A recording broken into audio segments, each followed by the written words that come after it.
Hello guys, welcome to Zeenat garden and சமையல். இன்றைக்கி நாங்கள் என்ன செய்ய போகிறோம்னா, மீதமாவன சாதத்தில் நம்ம ஒரு ஈவினிங் ஸ்நாக்ஸ், அதாவது வடை எப்படி செய்யறது வாங்க பார்க்கலாம். இந்த வடை கண்டிப்பாக உளுந்து வடை மாதிரி இருக்கும், அதேமாதிரி டேஸ்ட்டும் கண்டிப்பாக உளுந்து வடை மாதிரி இருக்கும். வாங்க எப்படி செய்யுதுன்னு பார்க்கலாம். இப்போ நம்ம வடை செய்யறதுக்காக நாங்கள் மிக்ஸி ஜார் எடுத்துருக்கோம். இந்த மிக்ஸி ஜாரில் நாங்கள் 2 கப் சாதம் போட்டுக்கலாம். இப்போ நம்ம 2 கப் சாதம் போட்டாச்சு. இப்போ நம்ம தண்ணி ஊற்றாமல் நல்லா நெய்ஸாக அரைச்சி எடுத்துகிட்டு வந்துடலாம். இப்போ பார்த்தீங்களா, சாதம் நல்லா நெய்ஸாக அரைச்சி எடுத்து வந்தாச்சு. இப்போ நம்ம இந்த பவுலுக்கு மாற்றிக்கலாம். நம்ம பவுலுக்கு மாற்றிக்கோங்க. இப்போ இந்த அளவுக்கு நீங்கள் நல்லா நெய்ஸாக அரைச்சிக்கோங்க, ரொம்ப தண்ணி ஊற்றாதீங்க. நீங்கள் அப்படி அரைக்கும்போது சாதம் அரைக்கும்போது சிக்கிற மாதிரி இருந்தானா கொஞ்சம் கொஞ்சமாக நீங்கள் தண்ணி ஊற்றிக்கோங்க. 2 ஸ்பூன் தண்ணி ஊற்றி நீங்கள் நல்லா நெய்ஸாக சாதம் நல்லா நெய்ஸாக அரைச்சி எடுத்துக்கோங்க. பார்த்தீங்களா, இந்த அளவு கட்டியாக இருக்கணும். அப்போ தான் நம்ம வடை தட்டி போட முடியும். ரொம்ப தண்ணியாக இருந்தானா முடியாது. அதனால தான் நீங்கள் நல்லா கட்டியாக அரைக்க சொல்கிறது. இப்போ நம்ம பவுலுக்கு மாற்றியாச்சு. இப்போ இது கூடவே நம்ம ரவை போட்டுக்கலாம். ரவை நாங்கள் பச்சை வறுக்காத ரவை தான், பச்சை ரவை தான் போட போகிறோம். 3 டேபிள் ஸ்பூன் ரவை போட்டுக்கோங்க. இப்போ 3 டேபிள் ஸ்பூன் ரவை போட்டாச்சு. எப்பவும் கவனமாக பார்த்துக்கோங்க, ரவை வறுத்த ரவை போட்டுறாதீங்க, பச்சை ரவை தான் போடணும். வறுத்த ரவை நம்ம போட்டோன்னா எண்ணெய் குடிக்க வாய்ப்பு இருக்குது. அதனால பச்சை ரவை போடுங்க. இது கூடவே நம்ம 3 டேபிள் ஸ்பூன் அரிசி மாவு போட்டுக்கலாம். நம்ம பச்சரிசி மாவு தான் போட்டிருக்கோம். பச்சரிசி மாவை உங்கள் வீட்டில் இடியப்பத்துக்கெல்லாம் நீங்கள் மாவு வச்சுருப்பீங்கள்ல, அந்த மாவு நீங்கள் போட்டுக்கலாம். வறுத்ததாக இருந்தாலும் சரி, இல்லை பச்சையாக இருந்தாலும் சரி. நம்ம அரிசி மாவெல்லாம் போட்டு நல்லா 3மே சேர்த்து நல்லா மிக்ஸ் பண்ணிக்கலாம். நல்லா மிக்ஸ் பண்ணிக்கோங்க. வடைக்கு தேவையான அளவுக்கு நம்ம உப்பு போட்டுக்கலாம். இப்போ உப்பு போட்டதுக்கப்புறம் இங்கே ஒன்று கூட நல்லா மிக்ஸ் பண்ணிக்கோங்க.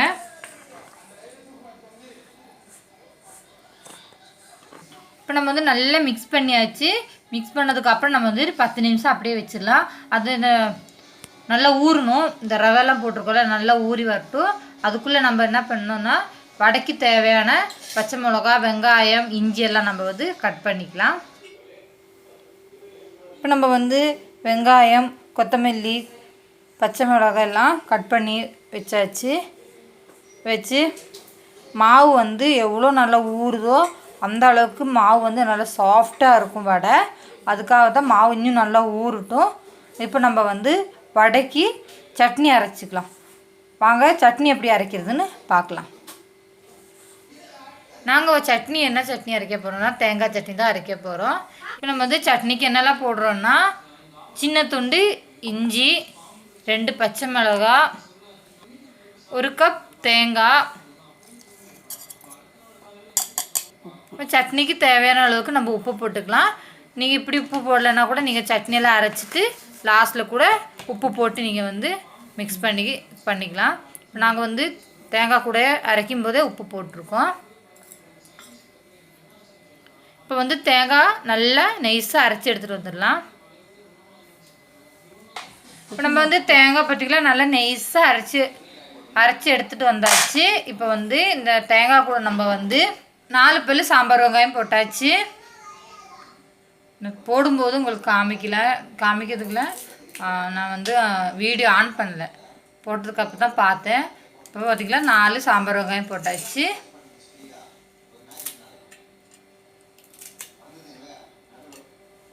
இப்போ இது கூடவே நம்ம கொத்தமல்லி இலை போட்டுக்கலாம்.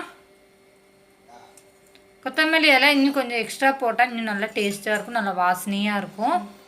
இப்போ நாங்கள் தேங்காயில் அரைச்சிட்டு டேஸ்ட் பண்ணி பார்த்தேன். அப்போ பார்த்தோன்னா காரம் எங்களுக்கு பத்தலை. அதனால் நாங்கள் திருப்பியும் பச்சை மிளகா 2 போட போகிறோம். உங்களுக்கு காரத்துக்கு தகுந்த மாதிரி நீங்கள் பச்சை மிளகா போட்டுக்கோங்க. இப்போ வந்து இது கூடவே நம்ம வந்து கொஞ்சமாக பொட்டுக்கடலையும் போட்டுக்கலாம்.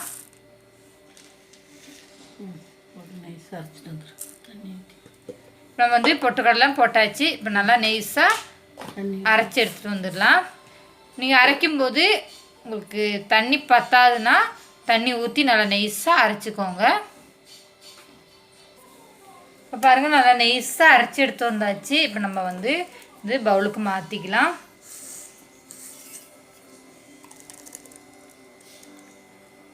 நம்ம வந்து சட்னியெல்லாம் பவுலுக்கு மாற்றியாச்சு.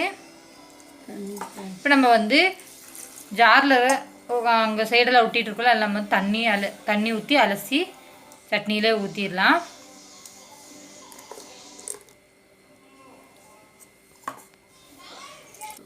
இப்போ நம்ம வந்து சட்னிக்கு தேவையான அளவுக்கு தண்ணியில் ஊற்றியாச்சு. ரொம்ப தண்ணி இல்லை, ரொம்ப கட்டி இல்லாமல் நம்ம ஊற்றியாச்சு. இப்போ நம்ம வந்து சட்னிக்கு தாளிப்பு பண்ணுறதுக்காக நம்ம வந்து சின்ன கடாய் எடுத்துருக்கோம். அதில் வந்து எண்ணெய் ஊற்றியாச்சு.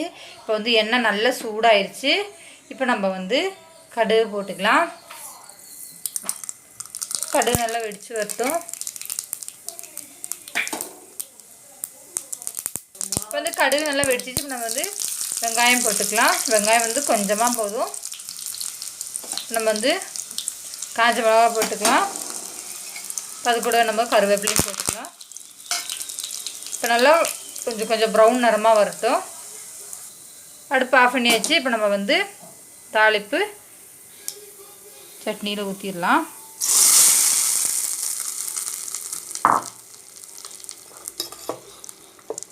இப்போ சட்னி ரெடி ஆயிடுச்சு.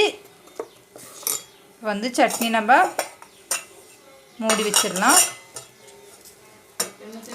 இப்போ மாவு நல்லா ஊறிச்சான்னு வாங்க பார்க்கலாம். இப்போ பார்த்திங்களா மாவு நல்லா ஊறிடுச்சு.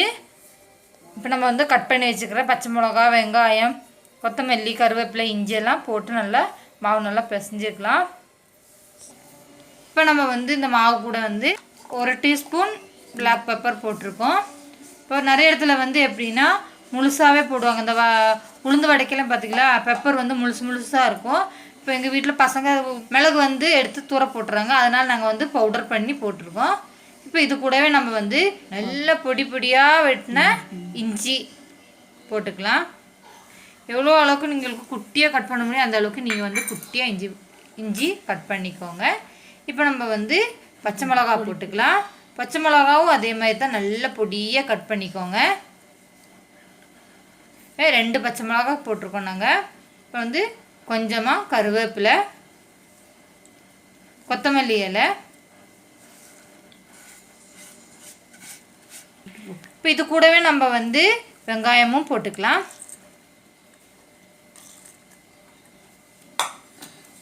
இப்போ வெங்காயமும் போட்டாச்சு. இப்போ வந்து வெங்காயம் எல்லாம் போட்டதுக்கப்புறம் மாவு நல்லா இன்னொன்று கூட நல்லா மிக்ஸ் பண்ணிக்கோங்க.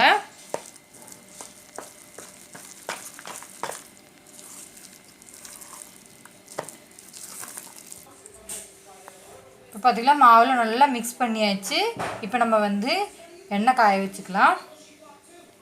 எண்ணெய்லாம் காய வச்சாச்சு. எண்ணெய் நல்லா சூடாயிருச்சு.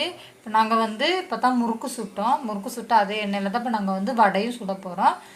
அதனால தான் கொஞ்சம் அங்கங்கே எள்ளெல்லாம் கிடக்குது, வேறு ஒன்றும் இல்லை. இப்போ வாங்க எண்ணெய் நல்லா சூடாயிருச்சு. இப்போ வாங்க நம்ம வடை தட்டி போட்டுக்கலாம். வாங்க எப்படி தட்டுறதுன்னு பார்க்கலாம். இதுமாரி கிண்ணியில் நாங்கள் வந்து தண்ணி கொஞ்சம் எடுத்துக்கோங்க. எடுத்ததுக்கப்புறம் கை நனைச்சதுக்கப்புறம் மாவில் இதே மாதிரி மாவு கொஞ்சம் எடுத்து இந்த மாதிரி பால் பிடிச்சிக்கோங்க. பால் பிடிச்சதுக்கப்புறம் இதே மாதிரி பண்ணி அந்த விரல் வச்சு நீங்கள் லைட்டாக ஓட்டை போட்டுக்கோங்க. ஓட்டை போட்டதுக்கப்புறம் பாருங்கள் எண்ணெயில் போட வேண்டியது தான். ஒரு தடவைக்கு நீங்கள் மாவு எடுக்கும்போதும் கை வந்து தண்ணியில் நனைச்சிக்கோங்க. அப்போ தான் வந்து கையில் எல்லாம் மாவு ஒட்டாமல் அழகாக வரும்.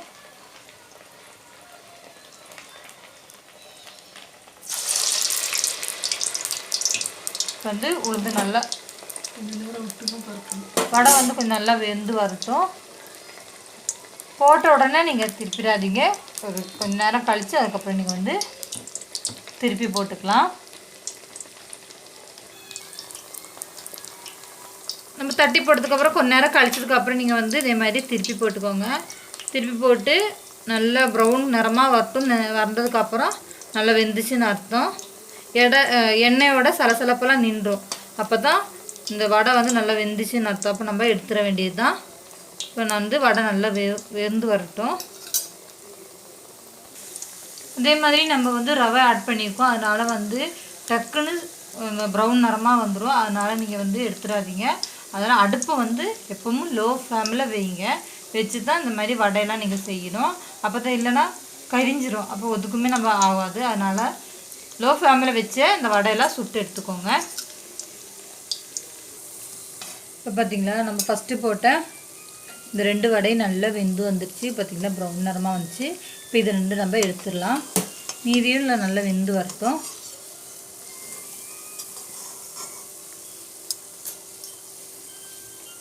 நல்லா எண்ணெய் நல்லா வடித்து எடுத்துக்கோங்க.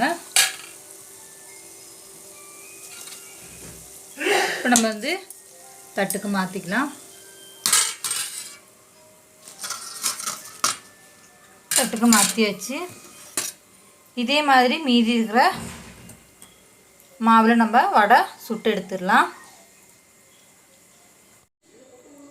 இப்போ நம்ம வந்து வடையெல்லாம் சுட்டு முடிச்சாச்சு. கூடவே பாருங்கள் சட்னியும் ரெடி ஆயிடுச்சு. இப்போ நம்ம வந்து டேஸ்ட் பண்ணி பார்க்க வேண்டியது தான். வாங்க டேஸ்ட் பண்ணி பார்க்கலாம். இப்போ வாங்க டேஸ்ட் பண்ணி பார்க்கலாம். பாருங்கள் நல்லா சாஃப்டாக இருக்குது. அதே மாதிரி மேலே வந்து பார்த்திங்களா நல்லா கிறிஸ்பியாக இருக்குது. உள்ளே பாருங்கள் நல்லா சாஃப்டாக இருக்குது. பாருங்கள் பார்க்கவே நல்லா அழகாக இருக்குது. அதே மாதிரி சாப்பிட்டா செம்ம டேஸ்ட்டாக இருக்கும். கண்டிப்பாக நீங்களும் இதே மாதிரி ட்ரை பண்ணி பாருங்கள். இப்போ வாங்க டேஸ்ட் பண்ணி பார்க்கலாம்.